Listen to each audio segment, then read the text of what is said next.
Hey guys, welcome back to Shantae and the Pirate's Curse. In this part, we're doing the Lost Catacombs, which is actually one of the more non-linear dungeons in the game, in that there's two halves and you can do each half in whatever order you want, so yeah. So do you go left or right first? Left. Apparently I went left. One of my favorite dungeon music in the entire game. It's very atmospheric. I just love desert. Yeah, yeah. I tap my foot. I tap my foot to this. You know, I juke and jive my shoulders and I bop my head. I don't. When it comes to desert dungeon themes, though, I don't think anything will beat Paper Mario's Dry Ruins theme for me, though. Well, I say it does only because I don't remember that theme. Well, that's because you haven't played Paper Mario 1. Enough, anyway. Well, it's on the Wii U's Virtual Console now. Yeah, so do that. Yeah, Shantae approves. I love this game, and I have had a chance to play it since the last time, so I'm not just saying that because it's the cool thing to say. But, how much have you been able to play? Oh yeah, also, no. John, look, slicers. Oh wait, they're dead. They're dead, thank God. Ooh, heart attack averted. No, they were dead before you noticed them. But, yeah, what was I gonna say? I only just got it a couple days ago, so I haven't had a chance to play that much. Did you get it on the Wii U or Steam? I got it on Steam. Okay. Which I'm slightly regretting because I don't really have a good controller for it. It's one of those PC games that for some reason only accepts Xbox 360 controllers. It's like, there are other gamepads out there. A lot of other gamepads. Just give us general gamepad support with key mapping. Fuck. You get yourself a PS4 controller, micro USB cord. You get an app called Input Mapper. It reads your PS4 controller like an Xbox 360 controller. Now, PS4 controllers are plug and play as is, but some Steam games don't read them correctly, which is why you need that app. Because I actually had a real good time enjoying Risky's Revenge Director's Cut on Steam with the PS4 controller in my hand.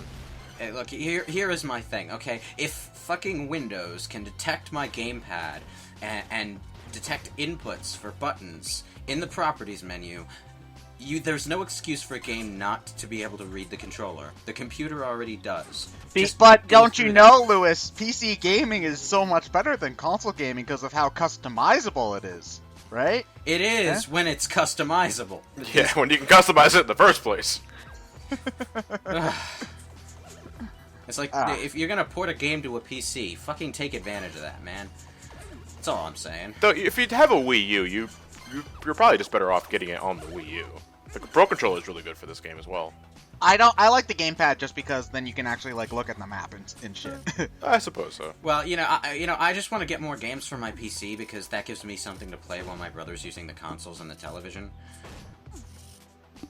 And I don't really have that many PC games because this isn't really a gaming PC. Well, it's marketed as one, but really, it can run a hat and times beta at very low settings, and that's about the upper limit of what it does.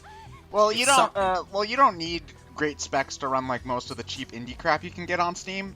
So it's not too challenging, and also you can get this hard squid without having to backtrack into the dungeon. So. Yeah, with that hidden cannon. You're also tapping into your inner Batman for this part because you don't believe in guns. Because of the pistol's useless though. No, I saw earlier in the playthrough, right before you got the map, you were hitting the platforms with your hair to turn them around, and you barely made one of them. You're supposed to hit it with a gun. But the pistol's useless. The pistol will save your life, said Joe Chill. But then, he's when the you guy do so, who you killed create the Batman. Yeah, Joe Chill's the guy who killed Bruce Wayne's parents, right? Yes. Yep. Yeah. Okay. Well, unless you're watching the '89 movie. Yeah. That was a dumb plot. Yes, it was. I still think one of my I think my personal favorite Batman's parents are dead thing is the Father's Day card with Batman on it that says Happy Father's Day, and then Batman it cuts to sad Batman face. Yeah, the one from the animated series. Just shakes his head no. Ted, the gun. No, guns are bad, okay? Not in this instance. Pretty sure you're supposed to use the gun here. No, I need the scimitar, which is actually a pretty good weapon, all things considered. That's actually one of the only ones I recommend upgrading is the scimitar, because it goes from doing 4 damage to 10, which is a lot.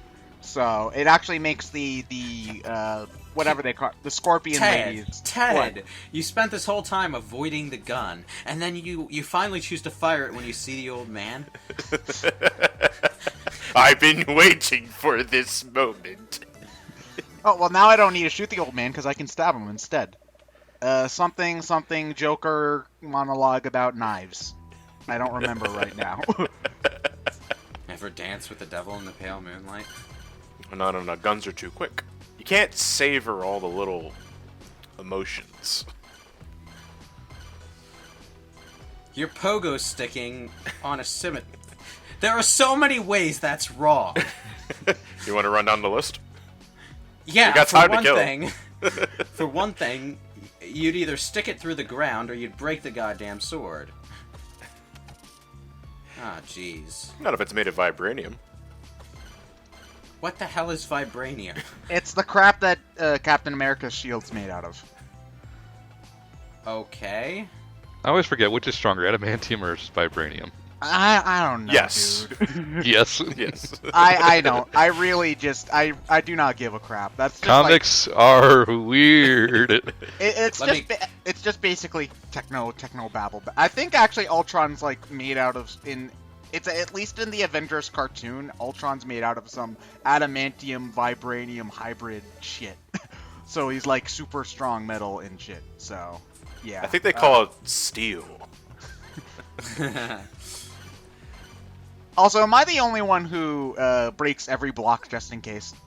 Probably not. You gotta do that in order to get one of the heart squids here. Yeah, on the not first try, the- yes, it's but the- it's when I the- know what I'm doing. It's the one in the downward passage, if I remember correctly. Yeah, it's the bottom left block, but you probably wouldn't know it's there unless you were, breaking every block anyway. Yep, that's definitely how I found it my first playthrough. As did I. Yep. Now this is something I forgot to do in my first playthrough. Actually head back to the entryway And get the heart to squid. get the heart squid here, yeah. Yeah. Kinda blew my mind.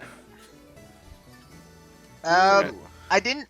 One thing I do like about Pirate's Curse way over Risky's Revenge is that you don't have to backtrack into dungeons at all, though, if you don't want to.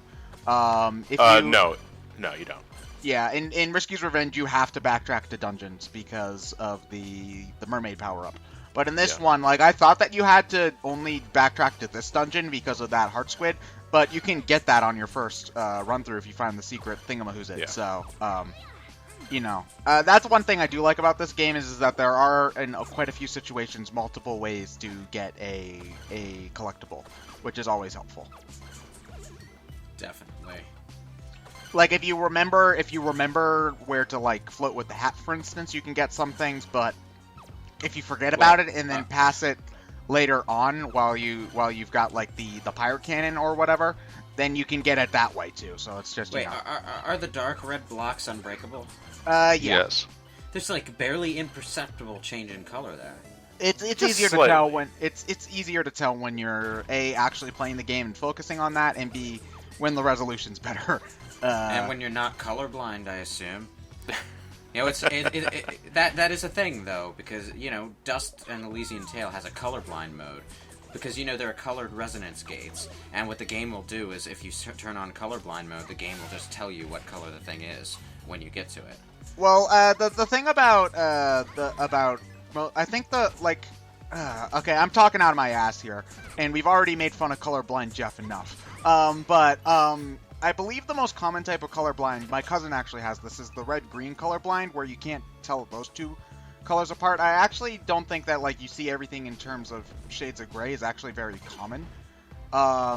So it's really just differentiating between shades of red and shades of green, which I'm sure makes playing New Super Mario Brothers so much fun for colorblind people. But yeah, I don't think there are too many people who like just can't see color. Period. Again, I might be wrong. If I'm wrong, please let me know. But if not, fuck you, colorblind Jeff. Yeah. On a vaguely related note, did you know that there are actually video gamers who are blind and can play well? Like Like that was actually like that's like the one thing Daredevil can't do is play video games. So Read off of monitors. or read, yeah. No, but there are actually blind video gamers. Like, how do they do it then? Like, What games do they play? No, I'm not sure. Because like That sounds you could, fascinating. I know you could like memorize certain things. Like I know there are people who would play like Guitar Hero without looking at the screen because they've just memorized the notes. But I can't. Yeah, think it was of... like that guy that plays Punch Out Blind in AGDQ. If you ever to lose a sight, at least you know you can play Punch Out. Oh man, I love this boss fight. Squid Baron. I Round two. freaking love Squid Baron. I hope he comes back for Half String Hero. How much of the map have you traveled?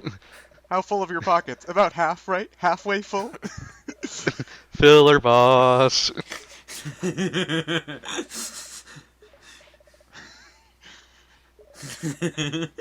Old hat, recycled moves, all of it. Bring it on, sister. Boogie down. Oh yeah, I love reoccurring rascal / concerned parent.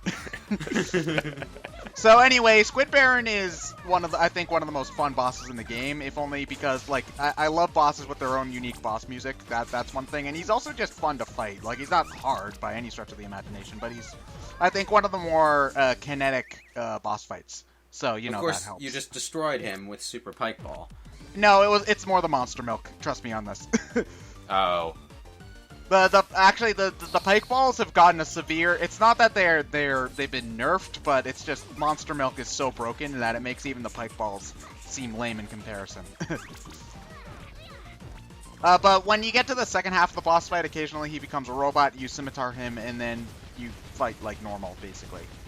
Okay. And this boss fight wasn't completely recycled. That stomp attack, I think, was new. Yeah, well, it is a pretty generic boss move, you know, the stomp and shockwave. Yeah. Thing. Yep, he didn't have it before.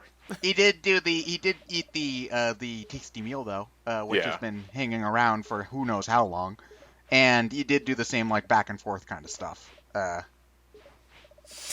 Huh? I don't get how you pronounce that. I love this. I could paint myself blue and make myself the ice variant. Mark his words. This is probably how he's probably going to make his appearance in Half Genie Hero, if he should be in there. What, he just dipped himself in blue paint? He dipped himself in blue paint, make shadow clones of himself.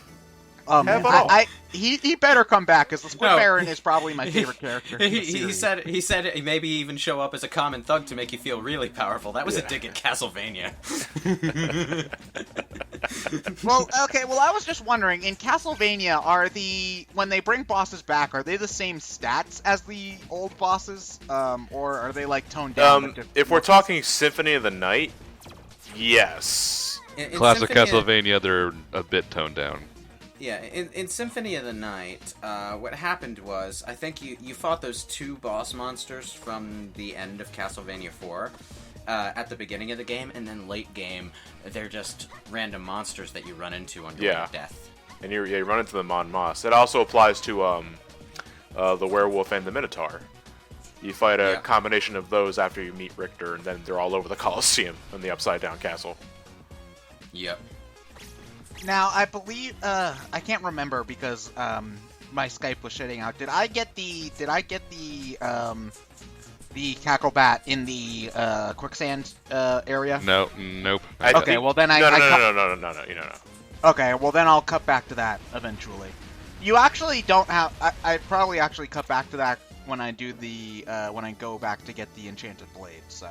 We'll get that eventually. It's just really annoying when you're, like, when you're going back through the game, like, when we're commentating over, and it's just like, I know I missed a thing here, I'll get back later, but I feel really stupid about forgetting about it now. Well, we took a week break in between sessions. No harm, no foul. You're only human, Ted.